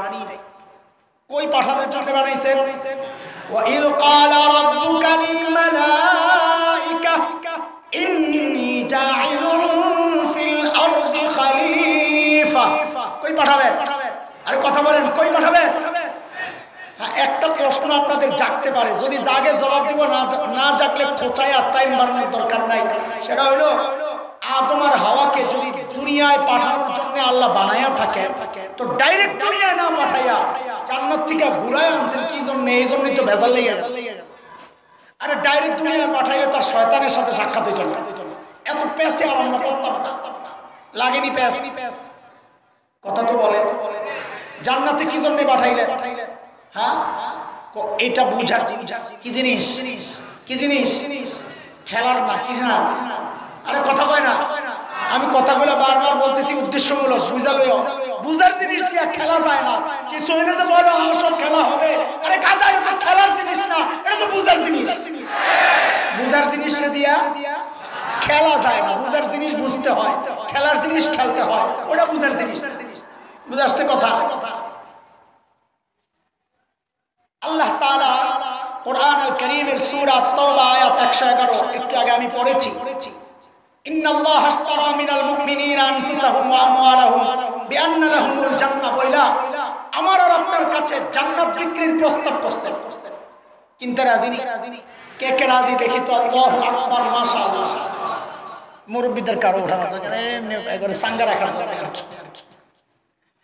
আফওয়ান জান্নাত কিনতে সবাই রাজি? নামা নামা এমন এস করছে, নামায়ও না, সবাই রাজি। আরে জান্নাত কিনবে কিনবে কিনবে কিনবে মুফতি সানাউল্লাহ ভাই, মাসআলা মাসআলা কোন জিনিস কিনতে হইলে কিছু মোটা মোটা শর্ত আছে। মালটা মাবদুরুত তাসলিম, হস্তান্তরযোগ্য হইতে হয়। হুজুরের সহজ সরল পায়া হুজুর 100 টাকা দেন, হুজুর 100 টাকা দিল, মনে করছে কর্জে হাসানা দিলেই তো সওয়াব। টাকাটা লয়ে তো হুজুর ওই যে কাউয়াটা উড়ে যায়, হ্যাঁ আপনার কাছে ওই কাউয়াটা বেচালে না। মুফতি সাহেব বেচাছেন হইবনি, কারণ এই মাল কিনা মাবদুরুত তাসলিম না, হস্তান্তরযোগ্য। পানির নিচে মাছ বেচা জায়েজ আছে? মুফতি সাহেব জায়েজ নাই, কারণ এটা কিনা দেখা যায় না। জান্নাত যে কেনার জন্য রেডি হয়ে গেলেন, জান্নাত দেখছেন আপনারা? এই জন্যই তো নাস্তিক মুস্তাদরা বলে আমরা অন্ধবিশ্বাসী, যা শুনি তাই বিশ্বাস করি। অন্ধবিশ্বাসী না বুঝে শুনে বিশ্বাসী। তো কোথায় জান্নাত তো না দেখেই কেনার জন্য রেডি হইলেন? আর রাখেন মিয়া, বুঝেন আপনাদের এলাকায় মেয়েদেরকে বিয়ে দিলে শ্বশুর বাড়ি দেখার জন্য কে যায়? মেয়ে নিজে যায় না গার্জিয়ান যায়? বুঝা বললেন কে যায়? সমাজে মেয়ে দুই রকমের। এক মেয়ে হইল মা বাবার বাধ্য সন্তান, যার সামনে বিয়ের আলাপ হইলে হ্যাঁ লজ্জায় আরেক ঘরে চলে যায়, ভাবিকে পাঠায়, ভাবি তুমি যায় কথা কও, আমার কিচ্ছু দেখার দরকার নাই, শোনার দরকার নাই, জানার দরকার নাই, বাবা মা যা সিদ্ধান্ত নেয় আমি রাজি। কথা বলে গেটা ফোন রাখো, আরেকবার ফোনে কথা বলে একদম উঠায় এত বেপরোয়া হইলে তো হয় না রে ভাই, মনোযোগ থাকে তো আমাদের। আরেক রকমের মেয়ে আছে এই সমাজে, যারা বন্ধুর ফ্ল্যাটে গ্রুপ স্টাডি করতে যায়। কই যায়? মুরব্বীরা তো কিচ্ছু জানে না, বন্ধুর ফ্ল্যাটে গ্রুপ স্টাডি করতে যায়, পরে হাসপাতাল যায়, ময়রা হাসপাতাল। আরে থাক বাদ। ঢাকার শাহবাগের স্লোগান করুন না, আসেনি কতগুলা? চট্টগ্রামে তো নাই। স্লোগান দেয় বেডিরা, দেখলে বোঝা যায় না বেড়া না বেড়ি। ওডিরে যদি বিয়ার প্রস্তাব দেয়, বাবা মায়ের তোরে বিয়া দিতে চাই, তো কইব তাহলে আমি খবর লই এলো, একটু দেখে এলো, পরীক্ষা করে এলো, টেস্ট করে এলো, সব জানি না জানাম নেই। আচ্ছা আপনারা মা বাবার বাধ্য সন্তান না অবাধ্য সন্তান? আসলে বলেন। এইবার বুঝেন, আল্লাহ তোমার হাওয়াকে দুনিয়ায় পাঠানোর জন্য বানাইয়া ডাইরেক্ট না পাঠাইয়া জান্নাত থেকে কেন ঘুরে আনছে? যেন কিয়ামত পর্যন্ত নাস্তিক মুরতাদদের জবান বন্ধ হয়ে যায় যে আমরা জান্নাত না দেখে কেনার জন্য রেডি হই নাই। আরে আমরা মা বাবার বাধ্য সন্তান, আমাদের বাবা আদম জান্নাত দেখছেন, আমাদের মা হাওয়া জান্নাত দেখছেন, আমাদের দেখার দরকার নাই। শয়তান দহন দেখলো ভাইরে ভাই কাম তো হয় না, 3 নম্বরটাও ফেল। এইবার পুরা হুজুর হয়ে গেছে। কি বাংলাদেশের রাজনীতিবিদরা আখের যে হামলাটা চালায়, এটা শিখছে কার থেকে? আর কথা কও না কি সেটা? সারা জীবন আলেমদের বিরুদ্ধে গার ভাঙ্গা হাত ভাঙ্গা, নির্বাচন আইলে টুপি টাপি লাগায় হাসান বসরি, হিজাব টিজাব লাগায় রাবেয়া বসরি। আরে কথা কও। শাহজালাল ইয়ামানির কবর আর বাইজিদ বোস্তামি রেডি আছে। তসবিহ সুবহানাল্লাহ শিখছে কার থেকে? শয়তান যখন দেখে সব পদ্ধতি বিফলে যায়, শেষ কি হয়ে যায়? টুপি টাপি মাথায় দিয়া কি হয়ে যায়? আরে কথা বলো, কি হয়ে যায়? ঠিক এই জায়গায় শয়তান তাই করেছে। যখন দেখছে 3টায় ধোঁকা দিতে পারে নাই, তো পুরা আল্লাহওয়ালা হয়ে কয় কাসামাহুমা ইন্নী লাকুমা লামিনান নাসিহিন।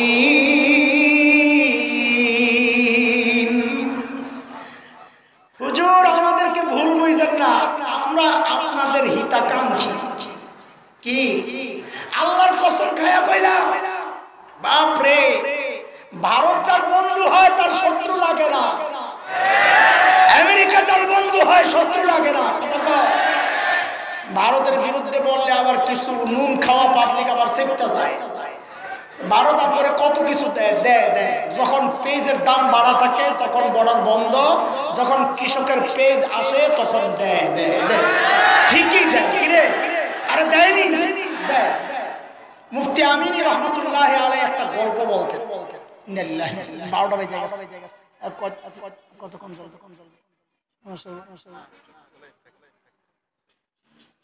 না আমি খেয়াল করি কথা বলেন মুফতি আমিনী রহমতুল্লাহ আলাইহি একটা গল্প শোনাইতেন ভারত আমাদের কোন মার্কা বন্ধু শুনবেন নি আপনারা হ্যাঁ বিপদে ফেলাইলাম আপনাদের বয়ারে জোর করে বললেন না চলেন চলেন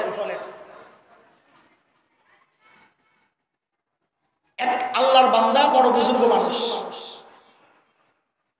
এর কাছে আসছে একজন দরবেশ পাগড়ি টাগড়ি লাগায় জুব্বা টুব্বা পইরা পুরা বুজুর্গ কি দরবেশ কি আর দরবেশ ছিলেন না আপনারা আসলে হ্যাঁ দরবেশ ছিল না এই ছিল ধরে বেশ কি ছিল বলেন বলেন ধরে বেশ ধরছেন পিসাব তো সরল সোজা মানুষ ওলামায়ে কেরাম সরল সোজা এর ভাবসাব দেখে আরেক খেলাফত দিয়া দিছে যা খেদমত করা যায় এই এলাকায় যায় কালা মুরগি আর কালা ছাগলের ব্যবসা শুরু করছে কালা মুরগি কালা ছাগলের ব্যবসা বুঝেননি আপনারা কয়টা বুঝাম রে ভাই এক লোক আসছে হুজুর পেটে ব্যথা হুজুর একটু পানি ভরা দেয় তো বুঝছে এটা ছোট কাস্টমার একটা কালা মুরগি লয় আমি পানি ভরা দিতেছি একটা কালা মুরগি লয় হাউমাউ করে শিক্ষা দিয়ে হুজুর দরবারে লয়া বসছে কি হয়েছে হুজুর বউ গেছে আরেকবার লোক বুঝছে এটা বড় কাস্টমার একটা কালা ছাগল ৩,২০২ টাকা লাগবে আমি এটার নাম দিছি কালা মুরগি আর কালা ছাগলের ব্যবসা আসেনি আসেনি আসেনি কথা বল অসভ্য কথা কারে বলা শয়তান এই জায়গা এলাকায় কালা মুরগি আর কালা ছাগলের ব্যবসা শুরু করছে পিসাবের কাছে খবর আইছে কারে খেলাফত দিলেন পুরো এলাকা গোমরা পিসাব তো শুননা বড় দুঃখ পাইছে হায় রে আল্লাহ আমি কি ভুল করলাম খেলাফত কাটতে দিছি যা ওর খেলাফত কাটা মুরিদের কাছে খবর গেছে তোর পিসাব তোর খেলাফত কাটতে দিছি মুরিদ কয় পিসাব কাটলে কি হয়েছে আমি কাটব না যেটা ঢুকছে বাইরে তো দেবো না একদিন পিসাব ওই এলাকা দিয়ে কইজারি যায় হঠাৎ মনে পড়ছে আরে মুরিদের বাড়ি নাই কলিজা পানি নাই পাল্লাই বাট্টার হাতে যদি আমি করি না জানি আমার বেচ্চা খাই হঠাৎ দেখে মুরিদ সামনে আর তোর কলিজা শুকায় গেছে লা ইলাহা ইল্লাল্লাহ সুবহানাকা পড়তে পড়তে আগাইতেছে মুরিদ তো সামনে এসে হাত ছড়ায়া ওস্তাদজি আমার বাড়িতে চলে আরেকদিন যাবো ওস্তাদজি বহু আশা আপনারা আমার বাড়িতে নিয়ে দুয়ার ডাইল ভাত খাওয়া একটু দোয়া একটু আপনার মুবারক কদমের পদধূলি যদি একটু দেয় পিসাবরে এমন ভাবে ধরছে পিসাব ছুটতে পারে না কাঁচা চল বাড়িতে যাইয়া পিসাবরে বলে হুজুর আপনি ঘুমান আমি বাজারে যাই কাচ্চা হুজুর দিছে ঘুম মুড়িতে গেছে বাজার থেকে বড় বড় মাছ আনছে আইনা হুজুরের ইচ্ছা মতন খাওয়াইয়া 10,000 টাকা হাদিয়া দিছে কত কথা কও না হুজুর পড়ছে চিন্তায় কিরে এর ব্যাপারে যা শুনলাম তাইলে এগুলা কি বানাইন না কথা এটি ভালো মানুষ খাওয়াইলো হাদিয়া দিল হাদিয়াটা দিয়ে দিয়া এখন হুজুরের বিদায়ের পালা গাট্টির মধ্যে যা ছিল বাইন্দা হুজুরের কান্দে মুরিদের কান্দে মুরিদ আগে আগে আগে হুজুর পিছনে পিছনে হুজুর হাটে আর চিন্তা করে গাট্টির ভেতরে আছে 40,000 এই দিল হাদিয়া 10,000 টোটাল কত 50 বাড়িতে একটা কাঁচা টয়লেট আছে যাইয়া এটাকে পাকা করুন কয়শো ইট লাগবো কয় বস্তা সিমেন্ট লাগবো কয় গাড়ি বালু লাগবো হিসাব মিলাইতাছে হঠাৎ মাথায় আসলো টাকাটা দুই জায়গায় এটা একটা বৃষ্টি দেখা যায় ওই ব্যাগের টাকাটা আর এই 10,000 টাকার একখানে করে এক জায়গায় রইলে নিরাপদ থাকে তো মুরিদরা কয় গাট্টিটা দিয়ে তুই জায়গা তো মুরিদ তো চাইতেছে এটাই গাট্টিটা দিয়া মুরিদ গেছে গা পিসাব এক গাছ তলায় বৈশাখ গাট্টিটা খুলছে ওই 40,000 এই 10,000 মিলাই একখানে কর গাট্টি খুললে দেখে হাই খোদা 40,000 নাই ঘটনা কি ওই যে মুরিদের পিসাবরে ঘুম পড়াইয়া যায় গাট্টিটা খুললে 40,000 বাইরে করে 10,000 দিয়া বাজার করছে 10,000 হুজুরে হাদিয়া দিয়া 20,000 মাইরা দিছে কয় যে ভারত যে মাঝে মাঝে তুমি করে দেয় কি দেয় জানুনি কয় তুমি 40,000 মাইরা 10,000 খাওয়ায় 10,000 হাদিয়া দেয় 20,000 মাইরা দেয় আসছে কথা খাও এই হাদিয়া তোমার খাইয়া মোড়া তাজা হইতেছে আবার কেউ বিরুদ্ধে বললে আর বিরুদ্ধে যায় আবার মাঝে মাঝে হুমকিও দেয় দখল বলে করবো দখলের আর বাকি আছে কি সত্য তো বই রয়ে যায় খালি একবার পাও দিয়া দেখ খোদার কসম একটারে জিন্দা সারা হবে জীবন জীবনতে ফেলা হবে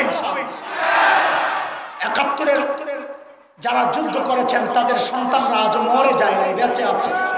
শাইখুল হিন্দের সন্তানরা মরে যায় নাই, বেঁচে আছে। কথা বলেন। এটা দোস্ত আমার বাজার করা শেষ। বেশি বাজার করতে গেলে খানার টাইম দেরি হয়ে যাবে, তুমি ডায়াবেটিস রোগী, তোমার কষ্ট হবে। থাক চলেন, এই যে বাজার করলাম এতক্ষণ, বুঝছেন নি কি আইটেম বাজার করছি? আচ্ছা কি বুঝছেন পরে আমি একটু বলে দিই, তাহলে সামনের কথাটা বোঝানো সহজ হবে। এতক্ষণ বুঝাই আসছি শয়তান মানুষকে এক পদ্ধতিতে ধোঁকা দেয় না। এই কথা পুরা ক্লিয়ার করতে পারছি কোরআনের দলিল দিয়া, কোরআনের উদাহরণ দিয়া, আরো কিছু কিসসা বইলা বুঝানোর চেষ্টা করছি কি শয়তান মানুষকে এক পদ্ধতিতে ধোঁকা। শয়তানের চূড়ান্ত টার্গেট আগে বের করে। শয়তানের চূড়ান্ত টার্গেট হচ্ছে কোরআন থেকে মানুষকে দূরে সরাইয়া মানুষকে তার রব থেকে বিচ্ছিন্ন করা। মনে আছে পেছনের কথা? আরে বাজারের আইটেম তো মনে রাখা লাগবে, মনে আছে কথা? ও দোস্ত শুনেন, তাইলে বাজার করা যেহেতু শেষ, তাইলে আলোচনায় ঢুকি। ভূমিকা শেষ, আলোচনা হচ্ছে। তাইলে কি বুঝাইতে চাই, কি আমার বয়ানের মাকসাদ হচ্ছে শয়তান এই যুগেও মানুষকে কোরআন থেকে দূরে সরাইতে চায়। তবে বাটপারের পদ্ধতি আগেরটা না। আগের পদ্ধতি ছিল ডাইরেক্ট বলাইছে লা তাসমাউ লিহাযাল কুরআন ওয়ালগাউ ফি, কোরআন শুনবা না, কাউকে শুনতে দিবা না। এই যুগে শয়তান উম্মাহকে একই পদ্ধতিতে কোরআন থেকে দূরে সরাবে। শয়তান এত বোকা না, শয়তান বাটপার। সময়ের একজন আলেম হিসাবে আপনাদের চোখে একটু আঙ্গুল দিয়ে দেখাতে চাই এই যুগে শয়তান কোন কোন পদ্ধতিতে মানুষকে কোরআন থেকে দূরে সরাইতে চায়। এটা হচ্ছে আজকের আলোচ্য বিষয়। বুঝে আসছে কথা? খানার টেবিলে হাজির। তবে ডরায়ের না, বাপরে বাপ, ভূমিকা তো লম্বা না, জানি আলোচনা কত লম্বা না। বাজার করতে সময় লাগছে, খাইতে সময় লাগবে না। ঠিক আছে না কথা? বুঝেন না এই কথা? আমি চারটা উদাহরণ দেব, চারটা উদাহরণ দিয়ে ফিনিশিং এ চলে যাব। উদাহরণ নাম্বার 1, বাংলাদেশে জাতীয় দিবসগুলো যেগুলো আছে 16ই ডিসেম্বর, 26 মার্চ, 21 ফেব্রুয়ারি, এই দিবসগুলো স্কুল কলেজ বন্ধ থাকে না? তো ওই বন্ধ উপলক্ষে আমরা লক্ষ্য করি বাচ্চাদের খেলাধুলার প্রতিযোগিতা হয়। চট্টগ্রাম তো হয় না? হয়। খেলাধুলার প্রতিযোগিতা হয়। ওই প্রতিযোগিতার মধ্যে একটা ইভেন্ট এখন আমরা লক্ষ্য করতেছি, সেটা হচ্ছে যেমন খুশি তেমন সাজো। আসেনি? এবার স্কুল কলেজ ওয়ালারা তো বড় কথা আছে, যেমন খুশি তেমন সাজো। রাগ করছেন আপনারা? চুপ করে বই রয়েছেন যে একটু কথা কম। শেষ বেলা খানার টাইমে যদি আপনি না বলেন যে আপনার ডায়াবেটিস আছে কিনা, চিনি দেবো কিনা, তো আমি কেমনে বুঝি? আরে কথা তো বলে আছে বাংলাদেশে, আপনাদের এলাকায় যেমন খুশি তেমন সাজো আছে। ইদানিং আমরা লক্ষ্য করছি, আমি শুরু থেকে এই পর্যন্ত যতগুলো কথা বলে আসছি আপনারা স্বীকৃতি দেন আমার কোন দলিল ছাড়া কথা বলা হয়েছে? পিছনে কোরআনের আয়াত না।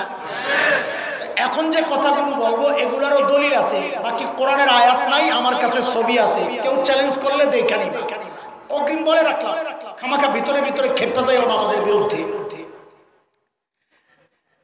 কোরআনের কথা শুনলে যারা আলেমদেরকে মারতে আসে এরা নাম্বার 1 পাগল। কেন? ওই আমরা ঢাকায় মানুষ, একটা উদাহরণ দিয়ে থাকি আমি বুঝানোর জন্য।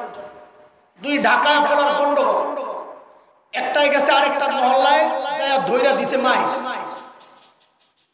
তো আমরা তো চাপার জোরটা একটু বেশি, ওইটা মাইটের খাইয়া বাড়িতে যাইয়া একটা চিঠি লেখছে। তখন তার মেসেজের সিস্টেম আছে না, চিঠি লেখছে। চিঠির মধ্যে লেখছে আরে আমগো মহল্লায় তোরে পায়া দুই খায়া। চিঠির মধ্যে লেখছে আবে আমগো মহল্লায় তোরে পায়া দুই খায়ালাম বেটা, খায়ালাম বে। ডাক পিয়ন চিঠি লইয়া আসছে, তোর চিঠি। চিঠিটা খুইলাই দেখে লেখা আবে আমগো মহল্লায় তোরে পায়া দুই খায়ালাম বে। চিঠটা ছিঁড়ে ডাক পিয়নকে মারছে একটা চটকানা। আচ্ছা পঞ্চদেহী ডাক পিয়নের দোষটা কি বলেন আপনারা? ডাক পিয়নের কোনো দোষ আছে? তোর যদি হেডম থাকে তো তুই এই চিঠি যে পাঠাইছে তারে যায় এই ওয়ারাসাতুল আম্বিয়ারা কোরআনের ডাক পিয়ন চিঠি পাঠাইছেন তো আল্লাহ। কোরআনের কথা বললে যদি তোর কলিজায় লাগে তো আলেমকে মারতে আসছ কেন? তোর হেডম থাকলে যায় আল্লাহরে ধর যাইয়া। ল্যাংরা মোড়া মশা রেডি আছে, ল্যাংরা মশা সামা খুলে। ঠিক আছে কথা? তো এই জন্য বলি কষ্ট লাগলে আল্লাহর যায় ধরে না, আমারই কিছু কয় না, আমি কোরআনের আয়াত দিয়ে দিয়ে কথাগুলো আগাইতেছি যেন পেছ না লাগে।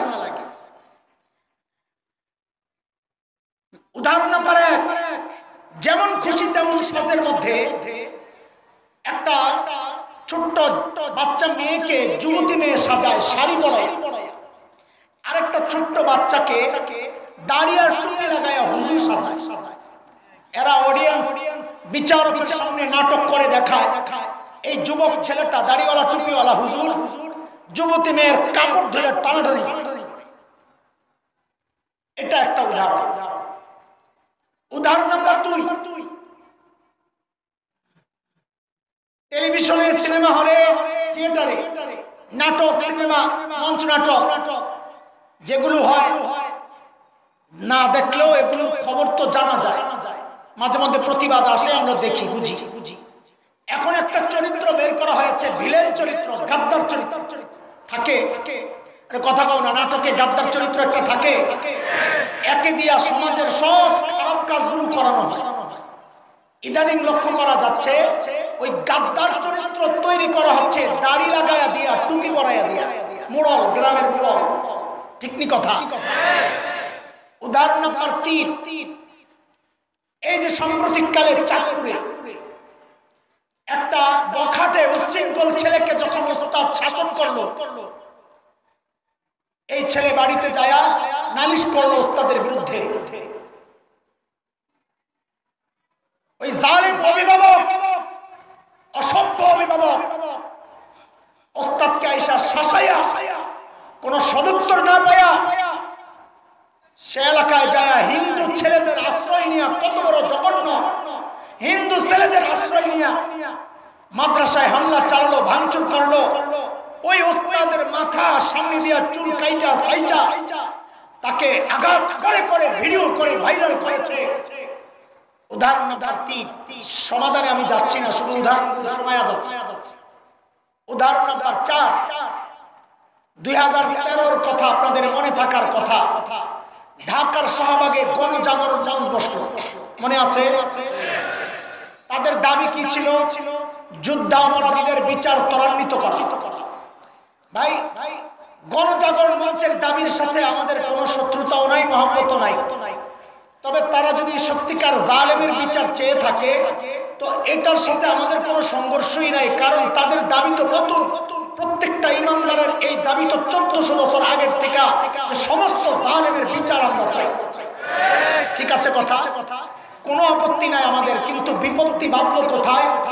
এই বুড়া মানুষগুলো আল্লামা আহমদ শফী নওয়ারাল্লাহু মারকাদার নেতৃত্বে রাজপথে নামতে কখন? যখন ওই গণজাগরণ মঞ্চের আড়ালে কিছু নাস্তিক কুলাঙ্গার ব্লগার বসে বসে প্রিয় হাবিব সাল্লাল্লাহু আলাইহি ওয়াসাল্লামের নামে অসভ্য কথাবার্তা রেখে মুসলমানদের কলিজায় আঘাত করলো, তখন এর বিরুদ্ধে গোটা দেশের মানুষ, আওয়ামী লীগ, বিএনপি নাই, জামাত, জাতীয় পার্টি নাই, সব ইসলামী প্রেমিকরা রাজপথে নেমে গেল। এদের প্রতিবাদে প্রতিরোধে গণজাগরণ মঞ্চ থেমে গেল। থামলো না, চাঙ্গা হইলো, এটা বলা আমার মাকসাদ না।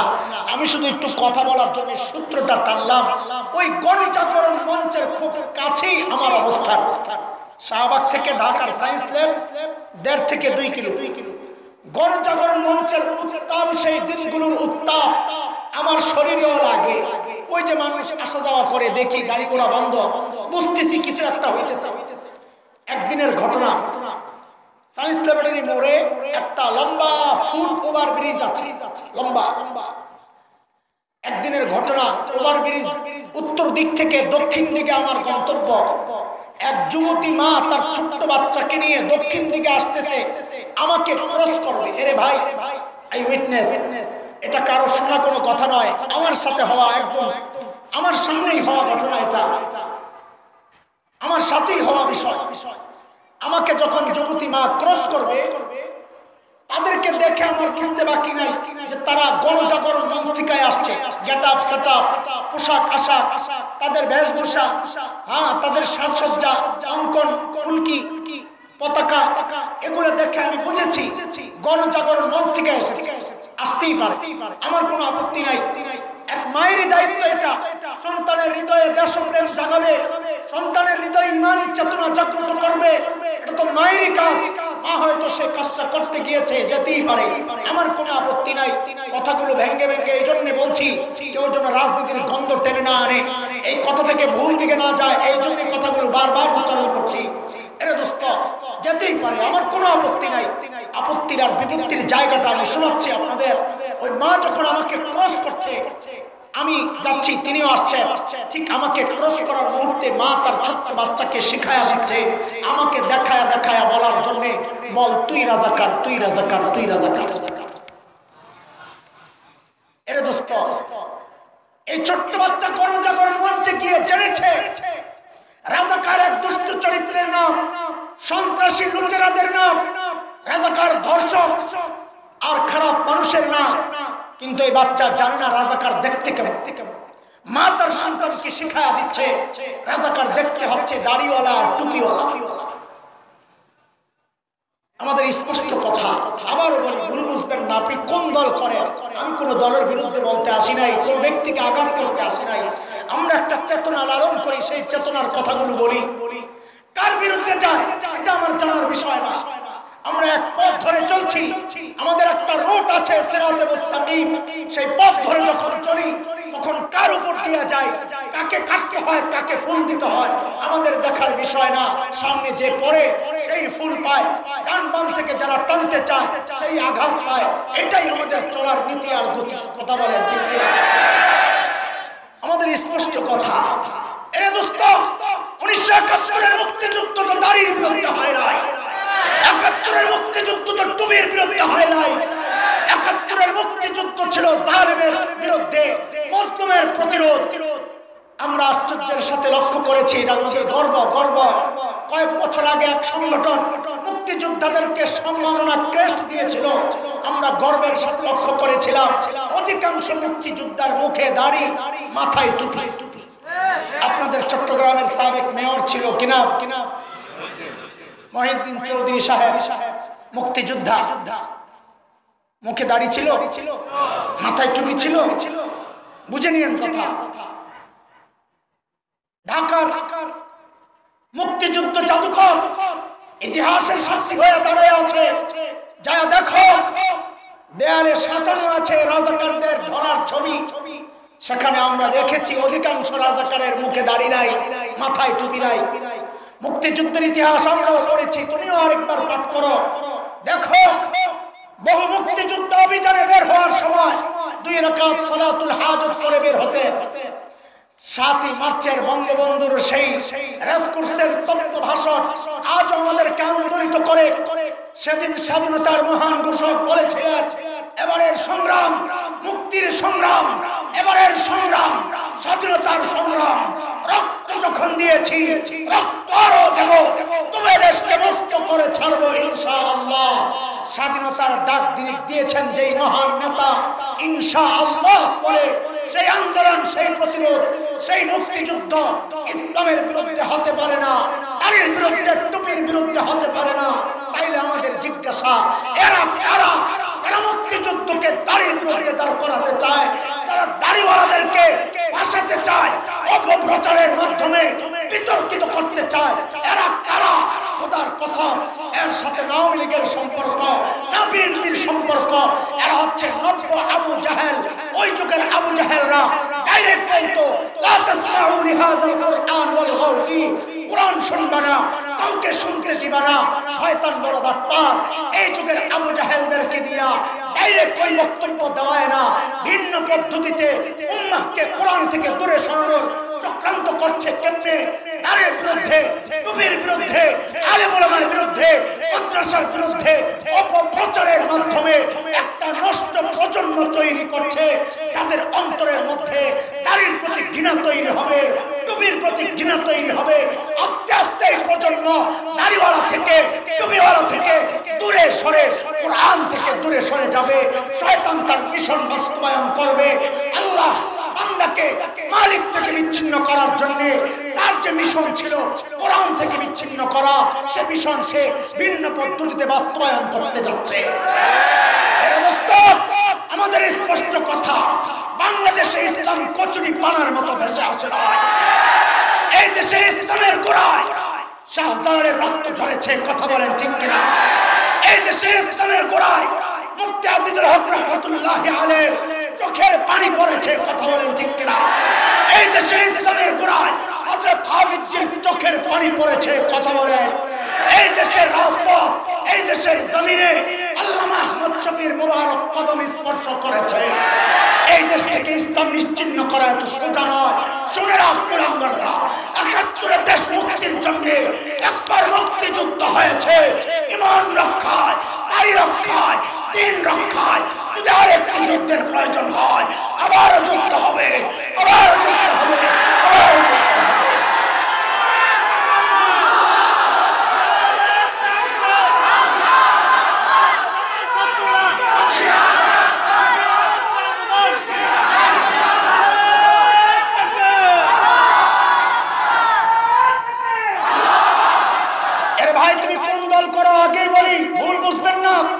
এটা কোন রাজনৈতিক ইস্যু নয়, এটা আমার ইমানের ইস্যু, এটা স্বাধীনতার ইস্যু। এই কুলাঙ্গাররা শুধু ইসলামের শত্রু না, মনে রাখো। এরা মুসলমানদেরকে দুর্বল করতে পারলে ও ভাই দেশের স্বাধীনতা বিপন্ন হবে, কথা বলে। এই দেশ মুসলমানরা দুর্বল হলে এদেশের স্বাধীনতা দুর্বল হয়ে যাবে।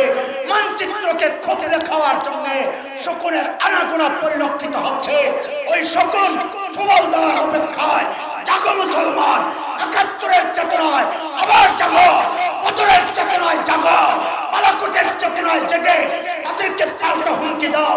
আমার দেশকে দখল করবি থাক দূরের কথা, আমরা তো স্বপ্ন দেখি দিল্লির লালকেল্লায় আবারও কালিমার পতাকা পথ করে উঠবে, পথ করে উঠবে।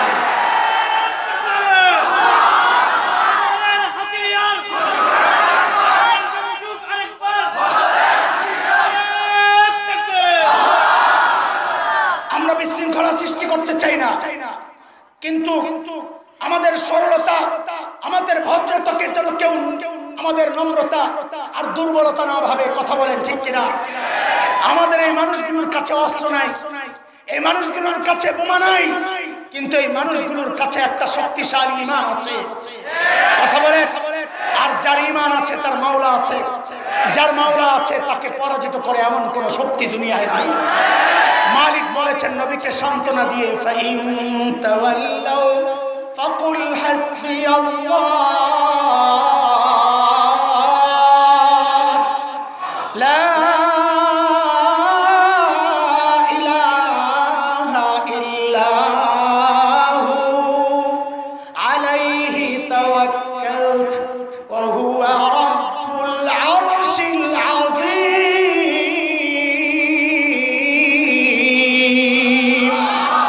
আমাদের ভরসা কার উপর? আমরা আমেরিকারে ডরাই না, কারণ আমেরিকার কোনো সামর্থ্য নাই, কথা বলেন। আমরা ভারতকে ডরাই না, বরং এদের পরাজয় আর ধ্বংস অনিবার্য ইনশাআল্লাহ, ইনশাআল্লাহ, ইনশাআল্লাহ। হয়তো আমার রক্ত ঝরবে, হয়তো আমার জীবন যাবে, যাক।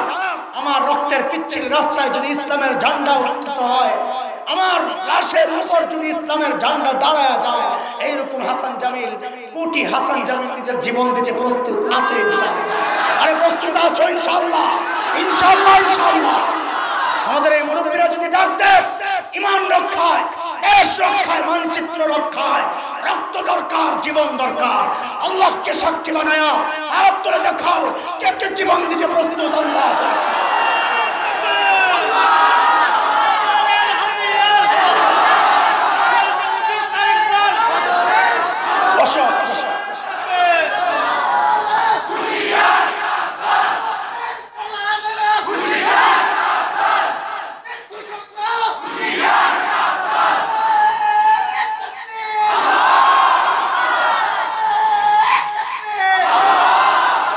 শেষ কথা, আমার শেষ কথা, দালালে ভরে গেছে দেশ, খোদার কসম পালাতে পারবে না একটাও শেষমেশ।